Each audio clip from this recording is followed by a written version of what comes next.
Breaking news చూస్తున్నాం. ఉప్పాడ తీరంలో అలలు ఎగసి పడుతున్నాయి. సముద్రంలో మాయాపట్నం పూర్తిగా కలిసిపోతోంది. గ్రామంలోకి సముద్రపు నీరు వచ్చి చేరుతోంది. అలల ధాటికి ఇళ్లన్నీ కూడా అక్కడ పూర్తిగా ధ్వంసమైనట్లుగా కూడా మనకి కనిపిస్తోంది. కన్నీరు పెడుతున్నారు గ్రామస్తులందరూ కూడా.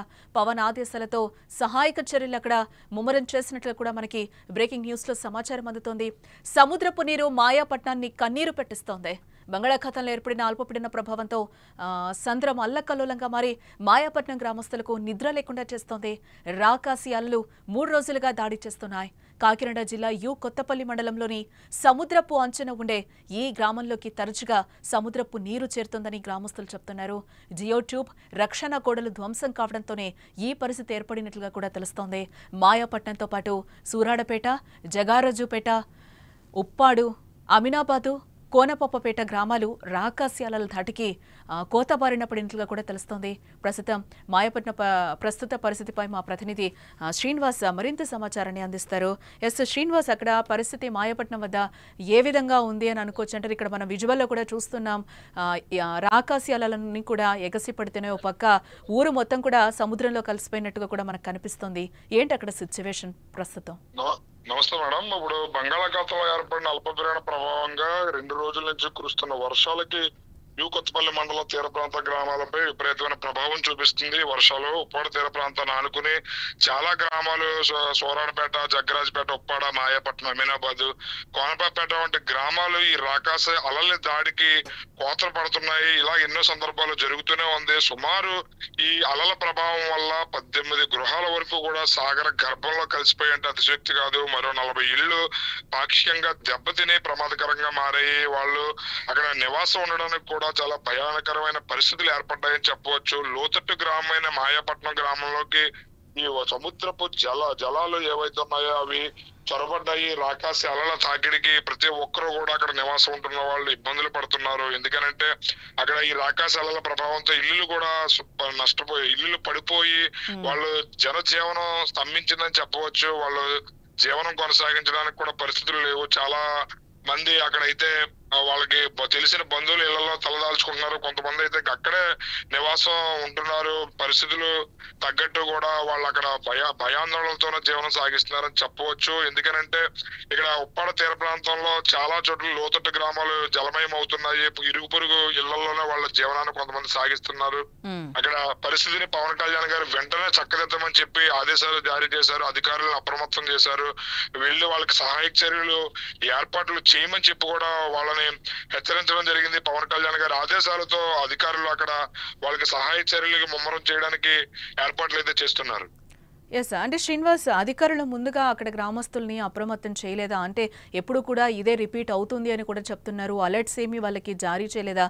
మరి అక్కడ ఉన్న వాళ్ళకి పునరావాస కేంద్రాలని అధికారులు ఏర్పాటు చేశారా? వారిని అందరిని అక్కడికి తరలిస్తున్నారా? ఏంటి అంటే పునరావాస కేంద్రాల వరకు ఇప్పటి వరకు ఎటువంటి హెచ్చరికలు జారీ చేయలేదు మేడం. అయితే తీర ప్రాంత గ్రామాల్లో ఇలాంటి సిచ్యువేషన్స్ జరుగుతుంటాయి. ముందస్తుగానే వీళ్ళకి హెచ్చరికలు జారీ చేసి వాళ్ళని పునరావాస కేంద్రాలకు చేర్చుంటే సరిపోయేది. చాలా మంది ఇది ఈ సంవత్సరం ఇప్పుడు వర్షాలు జరుగుతున్నాయని చెప్పి జరిగే సంఘటనలు అయితే కాదు, ప్రతిసారి కూడా వాళ్ళకి ఇలాంటి సంఘటనలు పునరావృతం అవుతుంది. దీన్ని దృష్టిలో ఉంచుకునే పవన్ కళ్యాణ్ గారు అధికారంలోకి వచ్చిన తర్వాత ఈ తీర ప్రాంత ప్రజల కష్టాలను ఆయన పరిగణలోకి తీసుకుని వాళ్ళకి శాశ్వత పరిష్కారం దిశగా ఒక రక్షణ గోడని ఏర్పాటు చేయాలనే ఉద్దేశంతో సుమారు 323 కోట్ల రూపాయల వ్యయంతో ఒక రక్షణ గోడని ఏర్పాటు చేయడానికి కేంద్ర వర్గాలతో కూడా చర్చలు జరిపి దానికి సంబంధించి ప్రణాళికలను ఇక్కడ ఉన్నటువంటి కాకినాడ ఎంపీ తంగెళ్ల ఉదయ శ్రీనివాస్ గారి ఆధ్వర్యంలో సమర్పించడం జరిగింది. త్వరలోనే దానికి సంబంధించి రక్షణ గోడ నిర్మాణానికి పనులు వేగవంతం చేసి దానికి మొత్తం ఉప్పాడ తీర ప్రాంత ప్రజల కష్టానికి తగ్గ ప్రతిఫలం రాబోయే రోజుల్లో పవన్ కళ్యాణ్ గారు శాశ్వత పరిష్కారం చూపే విధంగా ప్రణాళికలు అయితే రచిస్తున్నారు. ఎందుకంటే ఇప్పటి వరకు తీసుకునేవన్నీ కూడా కేవలం క్షణానికి తీసుకునే సహాయక చర్యలు తప్పితే వాళ్ళకి శాశ్వత పరిష్కారం కావాలని చెప్పి ఎన్నో ఏళ్ల నుంచి కూడా వాళ్ళ గోడు వినిపించుకుంటున్నారు. ఎంతమంది రాజకీయ నాయకులు వచ్చినా, ఎన్ని రాజకీయ పార్టీలు వచ్చినా సరే విని ఊరుకుని మేము అది చేస్తాం ఇది చేస్తామని ప్రగల్భాలు పలకడం లేదా చేస్తామని చెప్పి హామీలు ఇవ్వడం తప్పితే చేసింది ఏమీ లేదు. మా గోడు వినిపించుకున్న నాదుడే లేడని చెప్పి ఎంతో మంది వాళ్ళు బాధపడిన సందర్భాలు ఉన్నాయి, కన్నీళ్లు పెట్టుకున్న సందర్భాలు ఉన్నాయి. అలాంటి వాటికి శాశ్వత పరిష్కారంగా ఈ రక్షణ గోడ నిర్మాణం అనే దాని మీద కొంత ఊరటనిచ్చిందని చెప్పవచ్చు మేడం. ఎస్, అంటే ఇక్కడ మనం చూస్తే ఆ ఊర్లో కూడా టోటల్గా ఇళ్లలోకి కూడా వాటర్ చేరిపోయిన పరిస్థితులు అయితే మనకు ఆ విజువల్స్లో క్లియర్గా కనిపిస్తున్నాయి శ్రీనివాస్ గారు. అంటే దాన్ని ఏమైనా మనకి అక్కడ వాటర్ని అంతా బయటకి పంపించే సోర్స్ ఏమైనా ఏర్పాటు చేశారా? ప్రెసెంట్ అక్కడ ఏ విధంగా ఉంది పరిస్థితి? యాక్చువల్గా అయితే వాటర్ ఏదైతే ఉంది, అల్లల తాకిడికి వస్తున్న వాటర్ ని వాళ్ళు దారి మళ్లించడానికి ప్రయత్నాలు అయితే చేసినా కూడా ఈ రాకాశాలలు అనేవి అంతకంతకు వేగంగా తీరాన్ని దాటుతున్నాయి. దాంతో ఆ తీరాన్ని ఎప్పుడైతే ఇది చేస్తున్నాయో అక్కడ నివాసం ఉంటున్న ప్రతి ఒక్కరి ఇళ్లలోకి కూడా వాటర్ వేగంగా చేరుకుంటుంది. దానివల్ల వాళ్ళ నివాసం ఉంటున్న గృహాలు కూడా పడిపోవడం జరిగింది. సుమారు 18 గృహాల వరకు కూడా సాగర గర్భంలో కలిసిపోయాయి. 40 ఇళ్లు పాక్షికంగా కూడా దెబ్బతిన్నాయి. వాళ్ళు ఎంత ప్రయత్నం చేసినా సరే ఆ ప్రయత్నం అనేది కేవలం పాక్షికంగానే లేదా జస్ట్ కాసేపటికి వరకు మాత్రమే చేయగలరు తప్ప దాన్ని కట్టుదిట్టం చేయాలనే ప్రయత్నాల్లో భాగంగా ఒక రక్షణ కూడా తప్పితే మిగతా ఏవి కూడా వాళ్ళకి శాశ్వత పరిష్కారం కాదు మేడం. ఎస్, అంటే శ్రీనివాస్, ఇంకోటి పవన్ ఆదేశాలతో మరి ఎటువంటి సహాయక చర్యలను అక్కడ కొనసాగిస్తున్నారు అధికారులు ఏంటి? అంటే ప్రజెంట్ ఇంకా ఏమైనా వాళ్ళకి అలర్ట్స్ జారీ చేశారా? అక్కడ ఏమైనా వదిలి ఆ ప్లేస్ని వాళ్ళు ఉంటున్న ప్లేస్ను వదిలి ఏమన్నా వెళ్ళమని అధికారులు ఏమైనా వాళ్ళని హెచ్చరించడం జరిగింది? ఇందాక మీరు చెప్పారు ఇప్పుడే వాళ్ళు ఇరుగు పొరుగు ఇళ్లలో తలదాచుకుంటున్నారు, కొంతమంది వెళ్ళిపోతున్నారు అని కూడా మీరు చెప్తున్న సందర్భంలో డిప్యూటీ సీఎం ఆదేశాలతో ఎటువంటి సహాయక చర్యలు అక్కడ ముమ్మరం చేశారు? డిప్యూటీ సీఎం పవన్ కళ్యాణ్ గారు పిఠాపురం ఎమ్మెల్యేగా ఉన్న సంగతి కూడా తెలిసిందే మేడం. అయితే ఆయన ఈ విషయం తెలిసిన వెంటనే అక్కడ సహాయక చర్యలు తీసుకోవాలని చెప్పి జిల్లా కలెక్టర్ గారితో మాట్లాడడం, జిల్లా కలెక్టర్ గారి ఆదేశానుసారం ఇక్కడ అధికారులందరికీ కూడా అప్రమత్తం చేశారు. అయితే వాళ్ళు కొంతమంది అక్కడ నివాసం ఉంటున్న వాళ్ళు అయితే మమ్మల్ని వచ్చి చూసి వెళ్ళిపోయారు తప్ప ఎటువంటి సహాయ చర్యలు చేయలేదు. మాకు తాగడానికి కనీసం నీరు, ఆహారం, విద్యుత్ తదితర సౌకర్యాలు అందుబాటులో కల్పిస్తే చాలు అని చెప్పి తమ ఆవేదనను అయితే తెలియజేస్తున్నారు.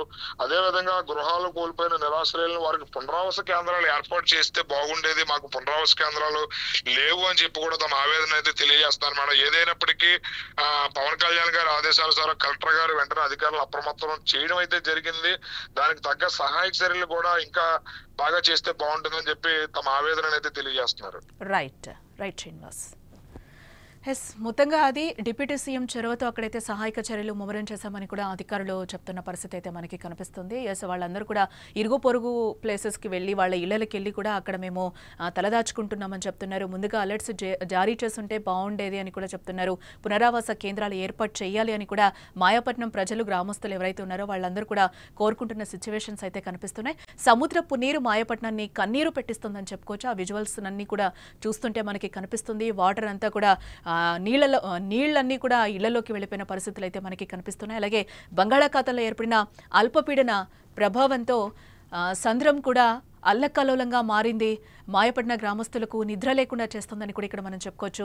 రాకాసి అలలు 3 రోజులుగా అక్కడ దాడి చేస్తున్నాయి. కాకినాడ జిల్లా కొత్తపల్లి మండలంలోని సముద్రపు అంచున ఉండే ఈ గ్రామంలోకి తరచుగా సముద్రపు నీరు చేరుతుందని కూడా గ్రామస్తులు చెప్తున్నారు. జియో ట్యూబ్ అలాగే రక్షణ గోడలు ధ్వంసం కావడంతో ఈ పరిస్థితి ఏర్పడినట్లుగా కూడా తెలుస్తోంది. డిప్యూటీ సీఎం పవన్ కళ్యాణ్ చొరవతో అయితే ఈరోజు అక్కడ ఒక రక్షణ గోడనైతే ఏర్పాటు చేస్తామని కూడా ఒక హామీ ఇవ్వడం జరిగిందని కూడా మా ప్రతినిధి చెప్తున్నారు. అలాగే మాయాపట్నంతో పాటు సూరాడపేట, జగరాజుపేట, ఉప్పాడు, అలాగే అమీనాబాదు, కోనపాపపేట గ్రామాలన్నీ కూడా రాకాసి అలల దాటికి కోతబారిన పడినట్లుగా కూడా తెలుస్తోంది.